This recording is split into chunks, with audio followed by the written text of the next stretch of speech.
Early Texas, I did botanist, so since this is a naturalist program, but since we're Native Plant Society, I just picked out a few botanists to talk about tonight. Of the 19th century, tales of joy and despair. So when we go through these, you'll see why I call it tales of joy and despair. So I first came to the subject because I like history, I like nature, I like exploration, and so this kind of the combination of all of it. And I ran into this book about 20 or 25 years ago, Naturalist of the Frontier by Samuel Wood Geyser. So it was written in 1948. You can still find used copies of it. Not the best written book, but a well-researched book where he goes through these naturalists. And so I found this book in the Front Street bookstore in Alpine. Anybody ever been there? You go to Alpine, go to the Front Street books. They used to have one in Marathon. That's where I actually found this book, but great bookstore. Okay, a little mood setting first. So this is the early 19th century, mid 19th century. This is the Romantic period, right? So nature is bountiful, nature provides, nature's this wonderful thing. And if you've looked at the art of this period, you know, these paintings with the wonderful light and nature, and it's an idyllic scene. This is by Hermann Lundquist, who was a German painter and lived in Fredericksburg in 1850s. Did a lot of paintings. This is the Palo Pinto crossing. This would be near Comfort. Palo Pinto Trail went to Comfort up to Fredericksburg and then went north and kind of tied into the northern route that went to El Paso. I'm sorry? Okay. So this is Enchanted Rock. This is my favorite one he did. It's in the Whitty Museum in San Antonio, so if you go there, you can see it. Although it's in this very dim, no light, it's real hard to see, but you can see it. And so I just love this one of Enchanted Rock, and it's really, you get the romantic feel out of it. And then here's one I did. Here's one I put in this is the marketing brochure for the Adelsverein. So that was the Baron Society in Germany that put together the program to bring settlers they were supposed to go up near San Saba, but they bought a land grant that the Comanches actually sort of didn't agree with them coming there, so they ended up in New Braunfels and in Fredericksburg. But this marketing brochure, and I got a pointer here. What I like about it is look at the vegetation and look at this nice palm tree. And does that look like Eden or what? Not exactly central Texas Edwards Plateau. And then here's another great book, Frederick Law Olmsted. We were talking about this book earlier. His journey through Texas in the 1850s. And he writes extensively about being in central Texas. And here the vegetation he's being more realistic. There's a nice, looks like dwarf palmetto. And one of the great stories he tells about is every night you set up camp, you start cooking some bacon, and the bears would come in, and you abandon camp and let them have their way. But that's another great read of this period. Yeah. Yeah. And now towards the end, I got out there. Yeah. It was a really good read. Frederick Law Olmsted became a landscape architect. He did Biltmore Estates, and then he did Central Park. So he was famous for these big English-style parks that recreated nature, so to speak.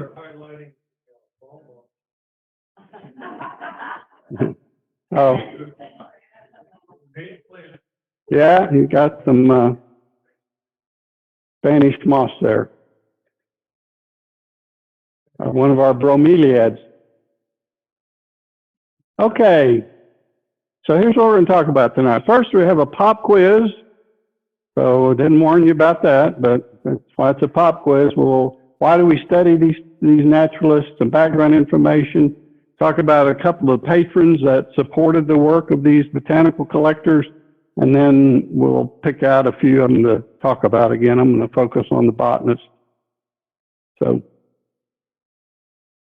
here's our pop quiz. As a naturalist, would you be willing to travel thousands of miles with hundreds of other immigrants packed tightly in the hold of a wooden sailing ship traversing over rough and dangerous seas to come to Texas?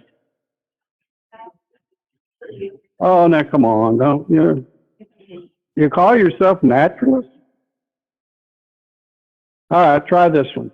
Would you expose yourself to infectious diseases, all the mosquito-borne ills, and there was a big cholera epidemic during this period that just hit the Texas coast about 1828, 1830. And there's, of course, little to no medical assistance. So how about exposing yourself to the harsh elements of Texas weather? Summer heat, thunderstorms, floods, blue northers, ice storms. We have it all here, right? We've had it all in the last 2 years.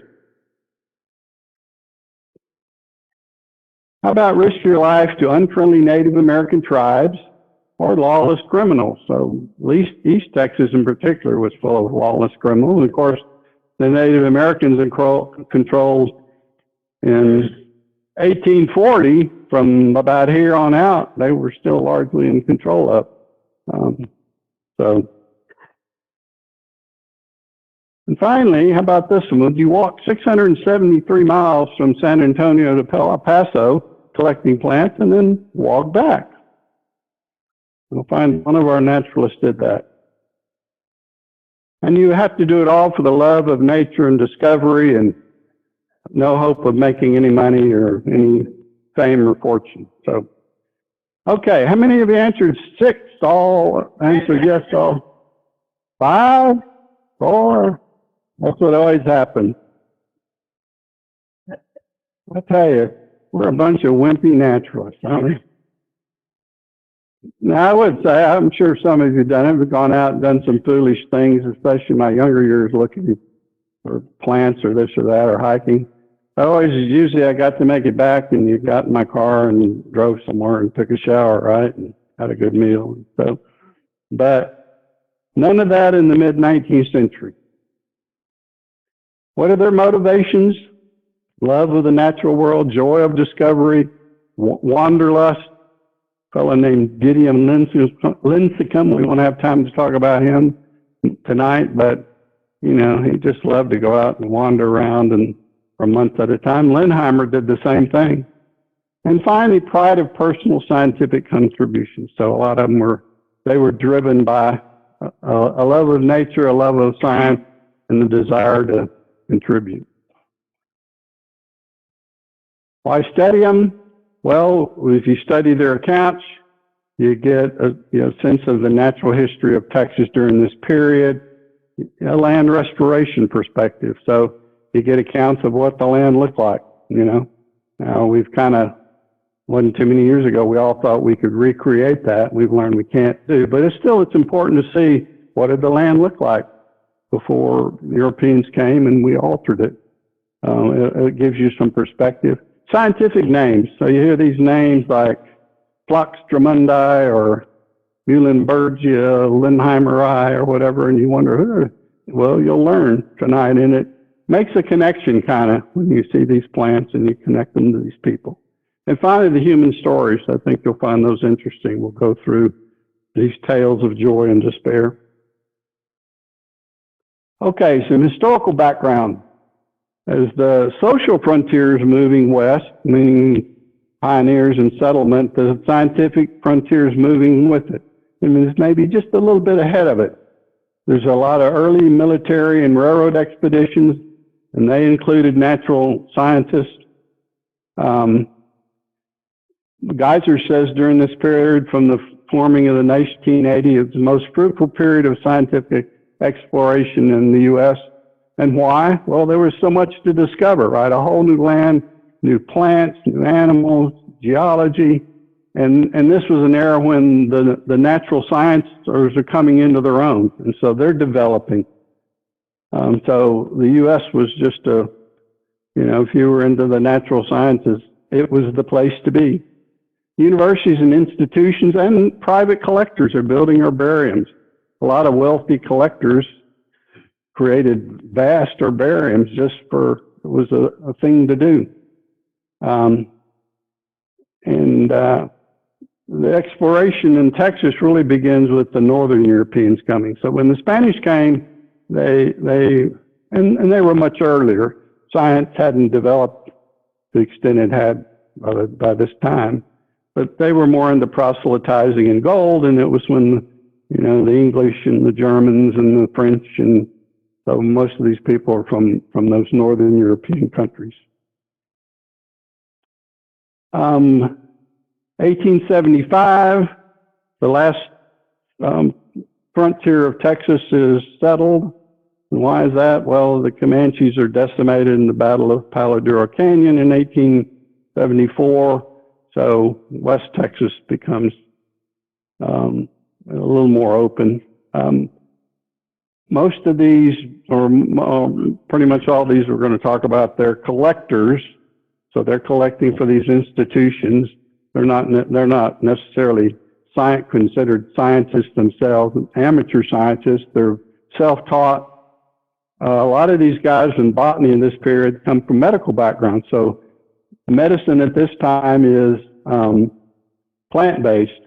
You know, it's based on, we don't have the big pharmacological industry, right? So medicines come from plants. So some of these guys, through first studying medicine, got interested in botany and pursued that.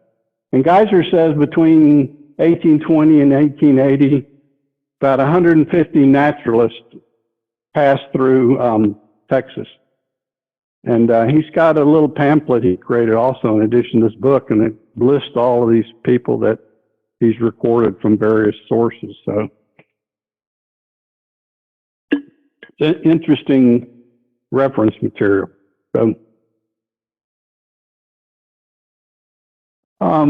expeditions and surveys. So they were very important to this exploration. So the first one is the Mexican Boundary Commission of 1827, 1829. So at that point, Texas is still part of Mexico. So this is it's driven by the Mexican government. Berlandier goes on this one, and we'll talk a lot about that one.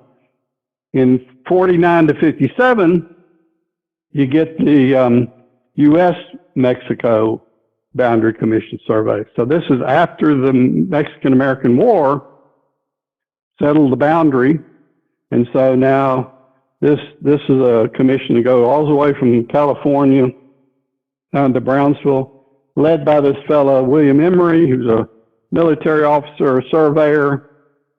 Despite all the politics of it and the finances of it, and he drove these surveys through, and the surveys had scientific officers with them, mainly studying botany and some geology and some other things. And then the railroad surveys are also important.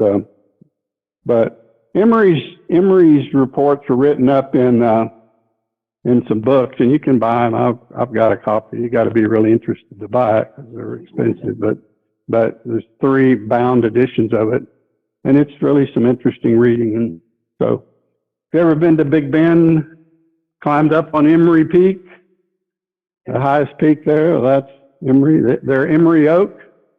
Quercus Emery is named after him. So he was honored with some. Okay, some of the top 10 early Texas naturalists. This is Geyser's list, and there's a pretty good list, so I just kind of stuck with it.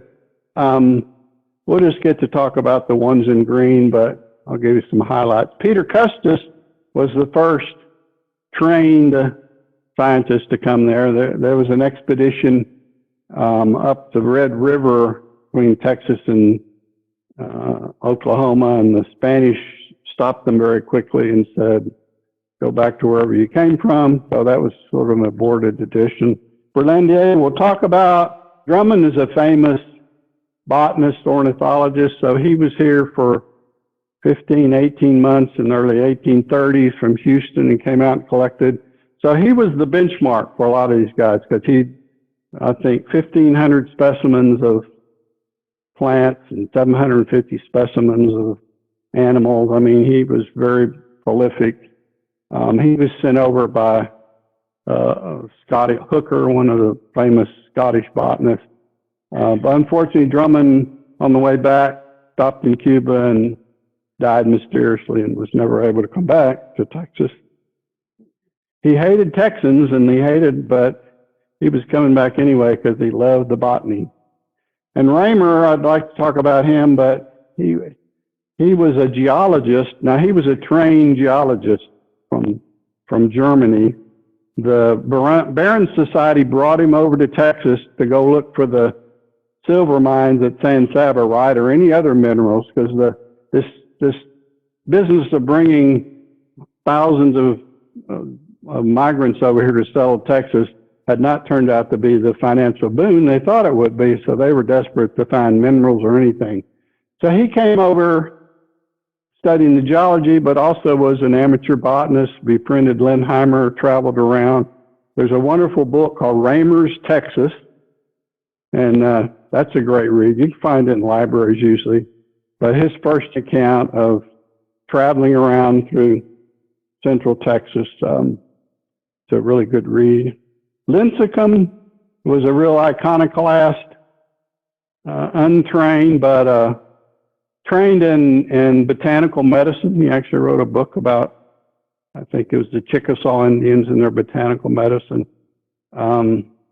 Studied harvester ants, and he was the guy that, just give him, he came to Texas in the 1830s with a group from Mississippi just to study Texas and see what was going on in here. And they were here a couple of weeks and said, okay, we've seen enough, we're going back. He said, I think I'll stay for a couple more months. And he just wandered around. And but he came up with some pretty, he wrote a paper on harvester ants that was read by Darwin at the Royal Geographical Society.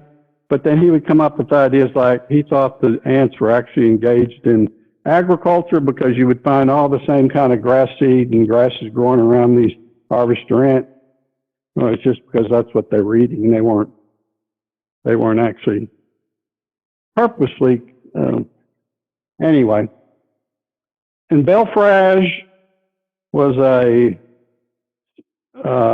he was from Sweden, came over and studied entomology, trained forester from a moneyed background, but came over and lived in a hovel up west of Waco, and he died, and his estate was $20 and a collection of 37,000 insects. So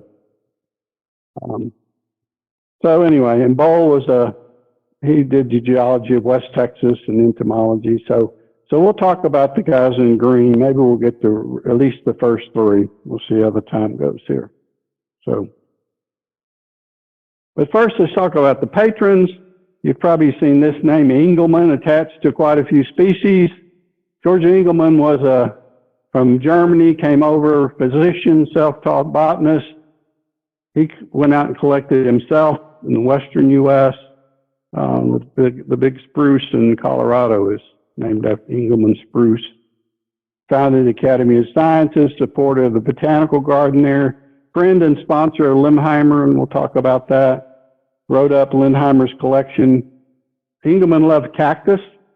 That's why our favorite Opuntia engelmanni is named after him.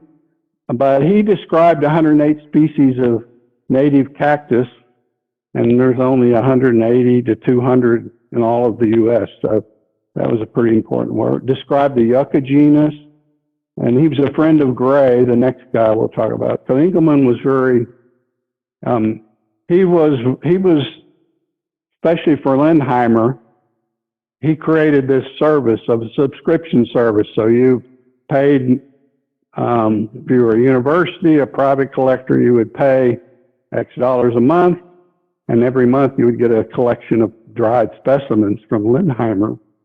And so he set that whole thing up and managed it. And of course, he described a lot of the species also. And there's some of our favorite plants named after him.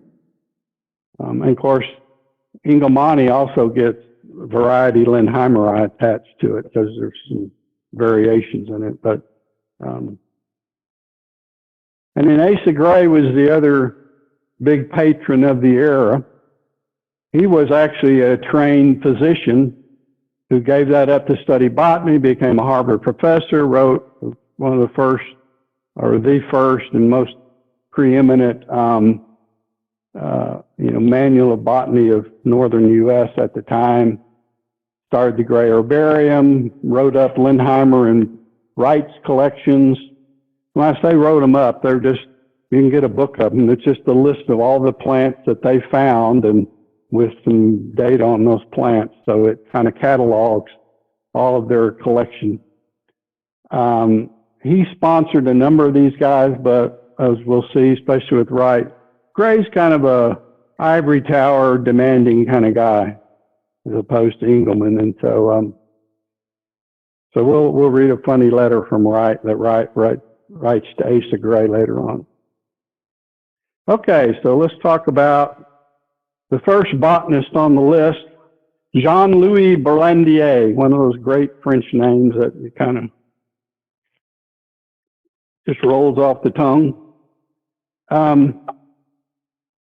He was from France, grew up in poverty, but found a love for plants and studied them and ended up in Zurich and befriended this gentleman, de Candolle, who was a famous botanist at the University of Switzerland, whatever's in Zurich. And so de Candolle takes him under his wing and becomes his protege. So he gets him a trip to Mexico, and then he gets him this commission with the Mexican Boundary Survey, right? And so the gig is you collect plants and you ship them back to de Candolle. And the reason he became a scapegoat is de Candolle at some point for several years said, well, I'm not getting anything. You're not sending me enough. We're not getting what we paid for. And he really complained about Berlandier and besmirched his name. And there's been a later study, not too many years ago, somebody went back and actually dug up and found all the shipment records and found he shipped a lot of plants to Switzerland, but they got lost at the university or whatever. It was just, anyway. But historically since then, his reputation has been resurrected in the botanical world. So, he travels with the Boundary Commission. He goes up in East Texas, around San Antonio, down to the coast, Gonzales to Corpus, and then out west here. And we'll talk about those in a little. So he wrote two very interesting pieces. One of them he wrote in The Indians of Texas, which is considered still a very good account of Indian life in Texas at that time. And then he also wrote up his travels during that period. And the Texas State Historical Association reprinted those in 1980. So there's a couple of volumes that you can find. And just fascinating reading them and him traveling through. And so we'll show some of those. So this is 1828. He's with General Terán, who's famous later in the Mexican in the Texas Revolution as an opponent. They're going to go up to Nacogdoches, and they're going up to, they've got as far as the Trinity River, and they're all sick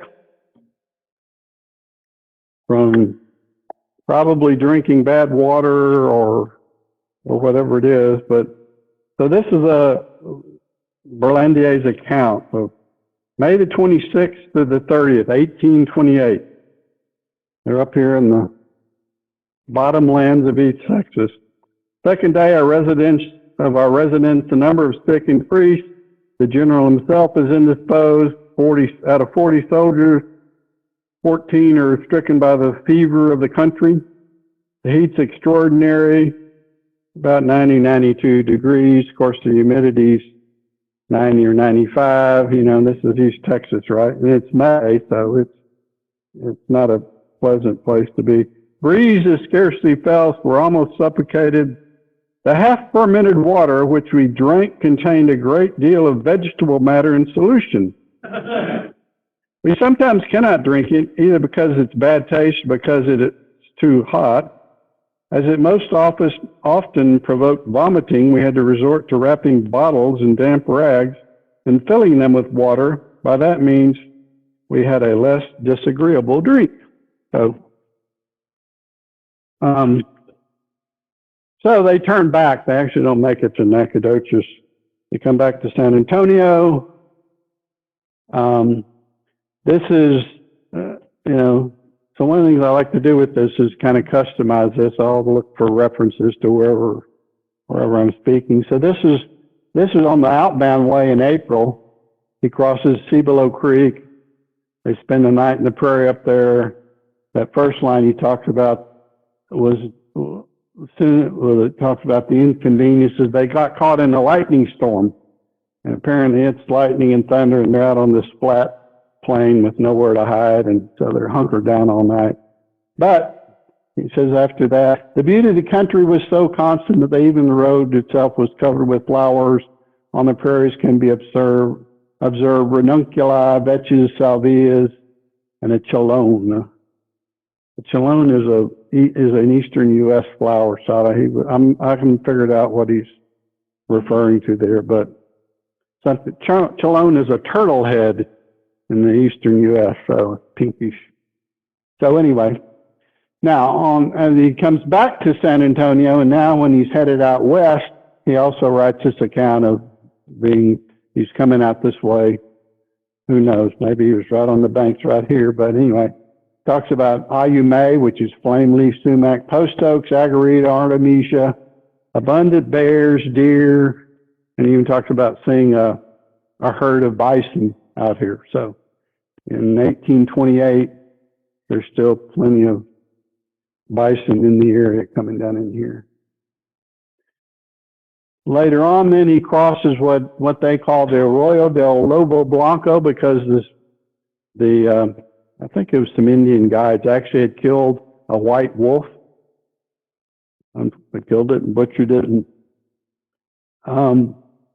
But a fellow by the name of Del Winiger, you might have heard of him. He wrote Explorers of Texas. He sort of traces the journey, and he figures that this nameless stream he talks about is actually Town Creek in downtown Kerrville, where they observed traces of bear and bison. And again, the next day, one of the Indian guides calls them, and they see a big buffalo herd nearby there. But at supper time, we ate zorrillo. Anybody know what zorrillo is? Talks about how gross it is to prepare it, but they cook it up, and I believe myself eating suckling pig. What's a zorrillo? Little black and white striped mammal we have. Skunk. Apparently the crowd he was running with highly prized it and knew how to prepare it and take out the scent gland and stuff. And he also talks about wild horses abounding in the region. So pretty interesting, 1828, all that was still going on here. So there you see kind of all of his travels, East Texas, down to the coast, kind of a loop out here. Berlandier, after this, goes to Brownsville, becomes a pharmacist, a successful pharmacist.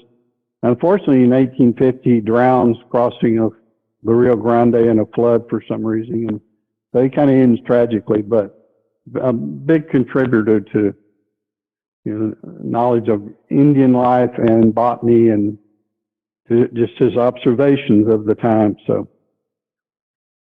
okay, shift gears. Charles Wright. Crazy Charles, I like to call him. Look at those. He always kind of had those. International botanist. You'll see lots of plants. Wright skullcap. Lots of plants named after him. Prolific guy also. Born in Connecticut. Went to Yale, Phi Beta Kappa. So he's an educated man. Goes to Mississippi as a tutor. Then he comes to East Texas. He's there for 8 years as a surveyor, a tutor, crawling around. And so his passion on the side, got a day job, is collecting until he begins also. He gets this relationship with Asa Gray and collects plants for him. And so he describes East Texas along the Neches River, the Sabine River, land of thieves, robbers, counterfeiters, and murderers. So, good neighbors to have. Charles White is known to, you'll see it in some of his letters, kind of has this irascible personality, and I always speculate that that personality was forged in East Texas, because if you crawled around for 8 years in the bottomlands of East Texas with the briars and the brambles, the heat, the humidity, and the mosquitoes, you probably would have an unpleasant personality too. So he has this 40-year relationship and correspondence with Gray. Gray gets him a commission.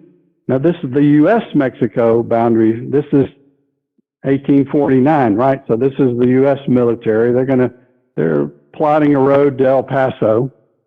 So on this, they're not really going along the border, so to speak. They're looking for the best routes. So Gray gets him a commission, and Gray has read about Drummond and how successful he was. Drummond, the way Drummond did it, he walked. You can't be riding in the wagon, and you got to walk to see plants, right? And so Wright goes along with it and doesn't secure himself any big provisions. The Army will carry his botanical materials and his collections for him, but as far as his food and stuff, he's on his own, and he's walking. And so he starts off walking to El Paso. And I'll read you a letter he writes to Gray about 2 weeks into his journey, and that will explain the title up there, A Hog and Ass Paradise Combined. So he's writing to Gray, and he said, I would rather have a horse and carriage and $10 in my pocket than have 500, as I am so far as it facilitates my operation. I have money in my pocket, but it does me no good. Oh yeah, I forgot to preface this. Wright has just gotten a letter from Gray before he writes his letter, and Gray told him how hard he's working up there in Harvard, and boy, it's just been, and so that's the mindset Wright's writing back with. And Wright writes, I have money in my pocket, but it doesn't do me any good. I can't buy anything with it. I sit uninvited and see others eating, and it is a severe trial to my feelings to thrust myself upon them. The men have their rations and often none to spare. How am I to get along to El Paso? I know not. If I had consoled my own feelings alone, I should have stopped at San Antonio and turned back. You wrote to me of working like a dog. I know how you live. Then call your situation dog paradise and mine hog and ass paradise combined, and you may realize my situation. Sleep all night if you can in the rain, walk 12 to 15 miles next day in the mud, and then overhaul a huge packet of soaked plants and dry them by the heat of the clouds. I have been vexed enough to cry or swear when thinking that I have the pleasing prospect of being dependent for 6 months on a parcel of men who call me a fool and wish me at the bottom of the sea. But you know what? He does not turn back. He walks to El Paso, then he walks back, collects 1,500 plants. So that's pretty cool. I've actually looked up some plants, and you'll see where he's collected these plants. And pardon?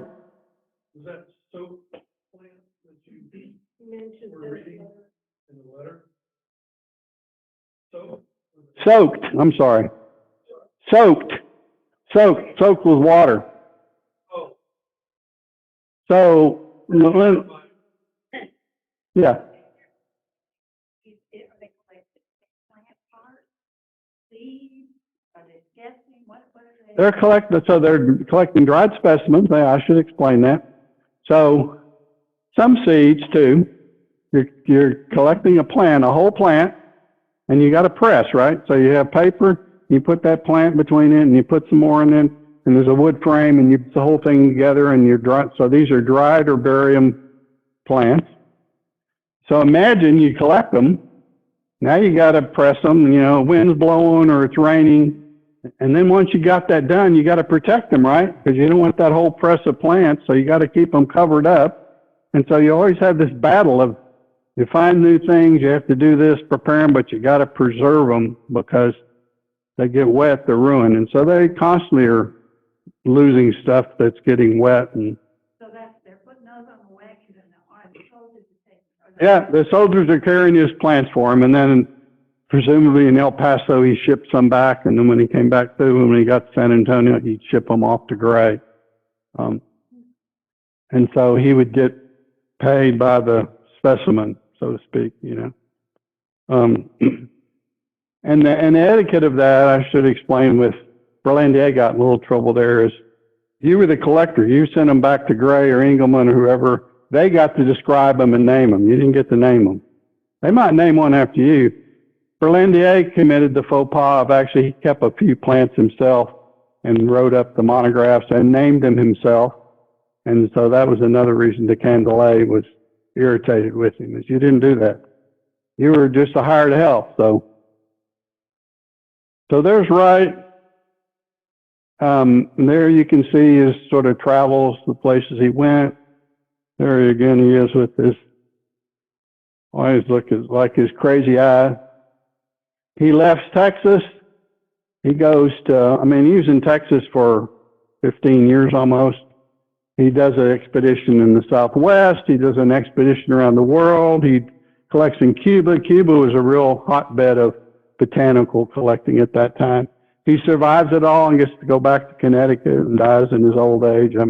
After all of that, he's quite a prolific collector. And that's what Gray says about him. A great amount of useful and excellent work for botany and the pure and simple love of it. So, Charles Wright. Okay. And then all of you know this guy, right?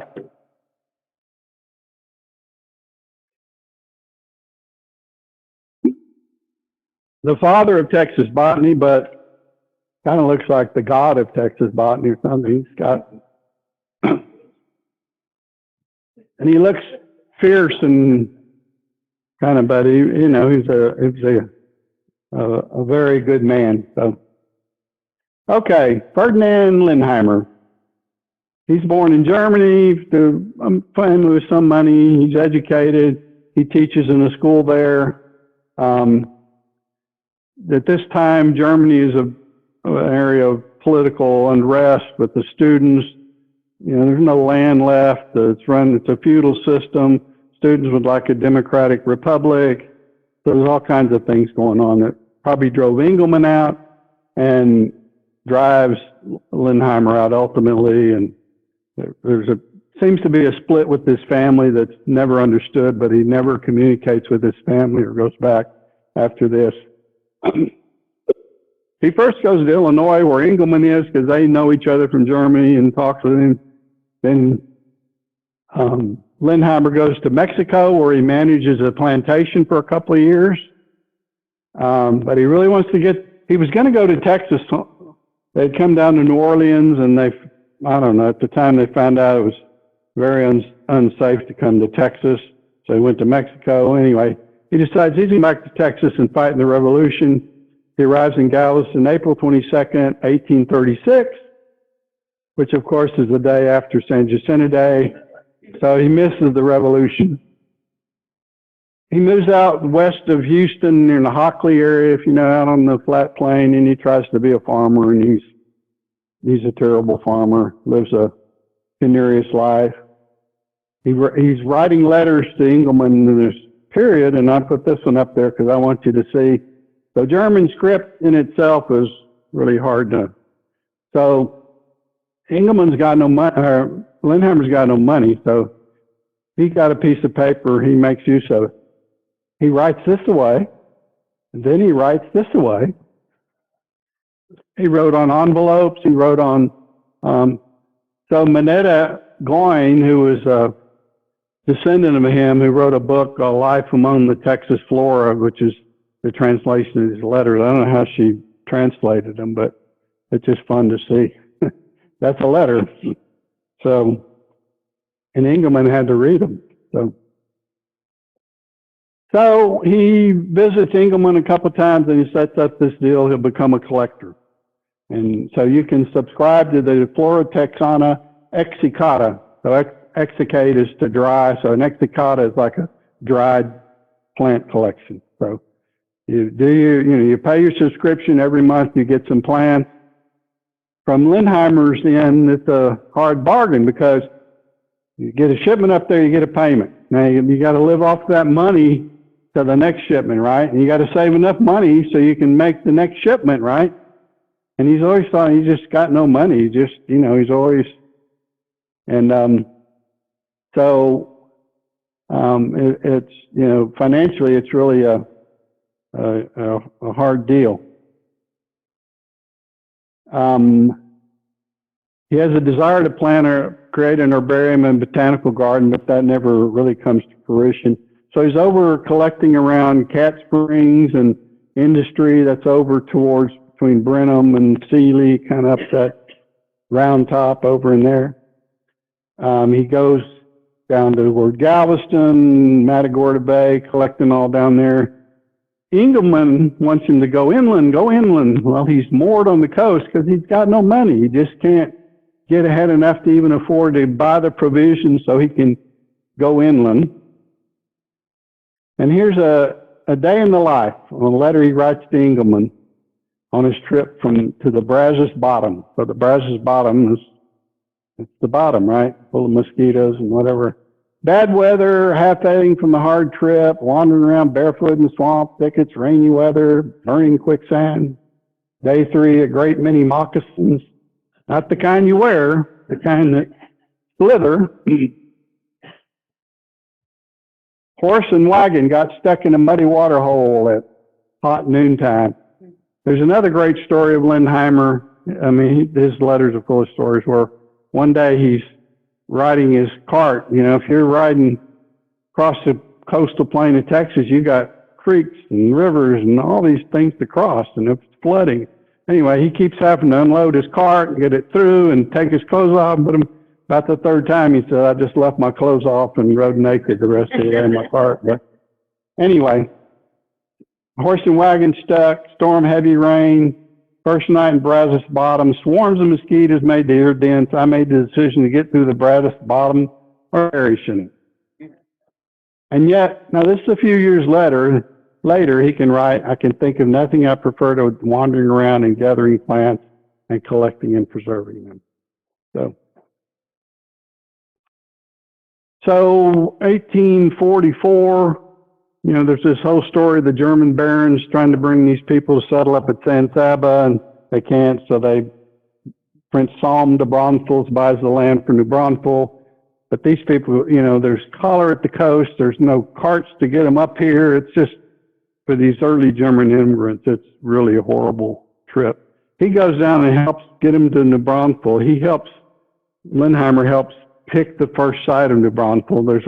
We won't have time to do it, but there's a wonderful description of finding Comal Springs and around there. And so in return for that, he gets an allotment of land in town, builds a house, gets married to a wonderful woman who helps him in his botanical collecting, gets a little financial stability. His house in town, there's a museum there today you can go to. So it's a new period. And he befriends this fellow. Moitzebach was the second.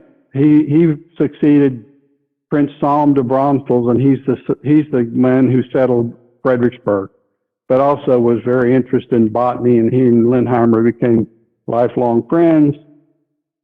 So during this period, then lots of collecting. He goes up to the Ferdinand River and up to Fredericksburg. He goes all the way up San Saba, Llano River. So this is still Indian country. They have a treaty with the Comanches, the Germans do, but Lindheimer tells stories about, he's seen by Indians a lot. But they say this lone man out collecting plants, they figure he must be a medicine man. He probably has some powers, and so we won't mess with him. And so he's constantly coming in contact with Indians, but they leave him alone. He collects at Comanche Springs, so that was Moitzebach's farm, and that's on Camp Bullis. And so close by here, and then he ends up collecting around to 1851 New Braunfels. So I looked up in his letters a few references, about being on the sea below. He mentions, in the clear ponds of the sea below, one can view, talking about American lotus, with admiration. So, I don't know, do you see that plant around here still? No? Sadly not. And then this is interesting. Now this is from he wrote a book which was not published till 1870s, and he talks about the area between the sea below and the city of San Antonio usually consists of prairie open mesquite woods. In the last 10 years, tall shrub-like mesquite have invaded this area. So I'm not sure if this is from the 1870s or a little earlier, but it's interesting in his accounts. We think of, we changed the landscape over the last 100 years. No, you see from these writings, the landscape's changing very quickly once Europeans come, and we're suppressing fire and doing things. And so just kind of interesting to see that. So here's Roemer, the geologist who befriended Lindheimer, an account. Well, here's his quote about Lindheimer. He bought a two-wheel cart with a horse, loaded it with a pack of pressing paper, provisions, coffee, salt, and then set forth in the wilderness, armed with his rifle and no other companion than his two hunting dogs, while he occupied himself with collecting and pressing plants. He depended upon his subsistence solely on his hunting, often passing a whole month at a time without seeing a human being. So, tough old guy. And there you can kind of see that he collected in with a couple of quotes from him. I'll make the point. He's got a lot of plants and stuff named, but if you get a species named after you, that's pretty cool. You get a genus named after you, now you're a real botanical rock star. So he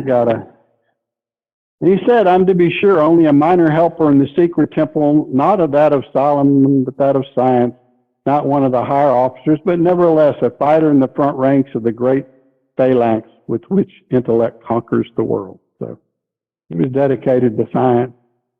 So first permanent botanical collector. I mean, you can argue Wright was here as long as he wasn't collecting, but Wright moved on and he stayed, so he gets to be the father of Texas botany. 48 taxons named after him roughly. After he retires from collecting in 1851, he's the editor of the New Braunfels Zeitung, and he's this fierce defender of liberty and human rights and well-respected pillar of the community. So just a great guy. And then we'll end with this quote here from him. Nature is beautiful, beautiful everywhere where mankind does not make it ugly, subjectively by means of its mood, objectively by means of its destruction and waste. So again, this notion that these guys that are really in love with nature, they're seeing very quickly our impacts on the, so, in the interest of time, we'll skip Reverchon, but just to know, he was the first guy who really collected west of here, the western Edwards Plateau in the 1870s and 1880s, and some accounts. He wrote an account which was in the Botanical Gazette of the time, and you can find it online, of traveling through up near Fredericksburg and West Texas and out on beyond. So we'll skip that.